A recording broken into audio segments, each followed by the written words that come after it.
যখন জুমার দিন আসে, এই জুমার দিনে যদি কোনো ব্যক্তি সকাল সকাল গোসল করে, আর্লি মর্নিং গোসল করার পরে তার উত্তম পোশাকটা পরিধান করে, আর গোসলটা করে ফরজ গোসলের মতো, আতর সুগন্ধি খুশবু তার সামর্থ্য অনুযায়ী ব্যবহার করে, এরপরে পায়ে হেঁটে হেঁটে মসজিদে আসে, বাহনে চড়ে নয়, পায়ে হেঁটে হেঁটে।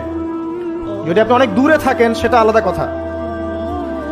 এবং ইমামের কাছাকাছি বসে মসজিদে আসার পরে যতটুকু সম্ভব হয় সুন্নত পড়ে নিল, নফল পড়ে নিল, এরপর ইমামের কাছাকাছি এসে বসলো। ইমামের খুতবা শ্রবণ করে মনোযোগের সাথে। খুতবা শ্রবণ করার সময় কাউকে কষ্ট দেয় না। কাউকে কষ্ট দেয় না মানে হচ্ছে যে কেউ কথা বললে তাকে এতটুকু বলে না যে তুমি চুপ করো, কোনো কষ্ট দেয় না। ইমামের খুতবা শ্রবণ করে, নামাজ পড়ে ইমামের সাথে। এই ব্যক্তির আমল নামায় নবী সাল্লাল্লাহু আলাইহি ওয়াসাল্লাম বলছেন যে প্রত্যেক পদক্ষেপের বিনিময়ে 1 বছরের নফল নামাজ আর 1 বছরের নফল রোজার নেকি লেখা হয়। জুমার এই